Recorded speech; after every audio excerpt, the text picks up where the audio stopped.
We live in a time of unprecedented connectivity.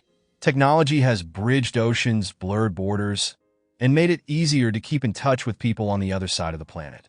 But despite this, we're lonelier than ever. What happened?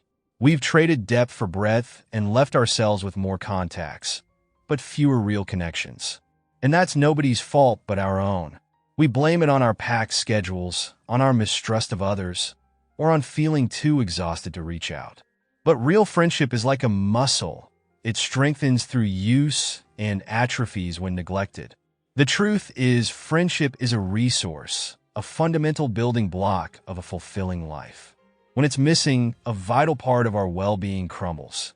Without it, loneliness settles in, bringing all the mental and physical health issues that come with isolation.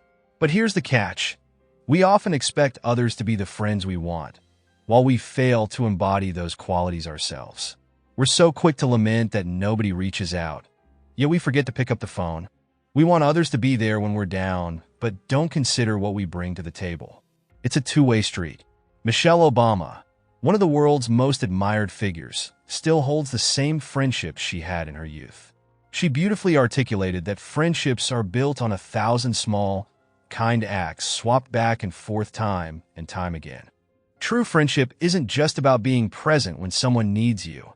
It's also about the little moments that create a foundation of trust and mutual respect. Researchers have found that to maintain a solid relationship, for every negative interaction, we need at least 5 positive ones. That means we must be intentional in how we engage, not just showing up when there's a crisis, but also sharing joy, laughter, and support during everyday moments. We all have a tendency to focus on being there during hard times, because that's when it's most obvious that we're needed, but don't underestimate the power of being the one to share good news or offer a word of encouragement when things are going well. These seemingly minor gestures accumulate into the kind of bond that withstands the pressures of time and distance. Now, as life gets busier, making time for friends becomes a real challenge. When you're young, it's easy to build social routines, sports teams, school clubs, hanging out every weekend. But as adults, we have to make a conscious effort to carve out time.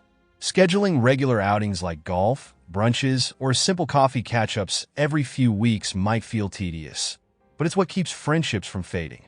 You don't need a huge circle to feel fulfilled. Even one true friend can bring immense value to your life. So prioritize those meetups and treat them with the importance they deserve.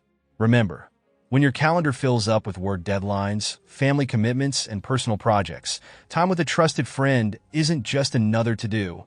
It's an investment in your own happiness. Opening up and being vulnerable, sharing your fears, mistakes, and victories is another key part of sustaining strong connections. People are more likely to share when you've set the example. Vulnerability fosters trust, and that trust forms the bedrock of real friendship. Feeling safe in a friendship is not about a lack of disagreements, but about knowing, deep down, that you're valued and understood. We need to nurture this trust like our ancestors did. Think about it.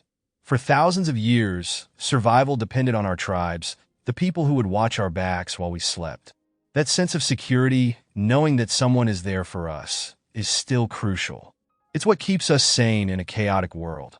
But it's also reciprocal. Being the friend who stands guard means you'll have someone to lean on when you need it most. So, here's the takeaway. Be the friend you wish you had. Create the kind of relationships that are built to weather any storm. Check in on people not just because you're supposed to, but because it strengthens your own foundations. Friendship is one of the most potent tools we have to navigate life's inevitable ups and downs. Treat it with the reverence it deserves, and it will be your anchor through any storm.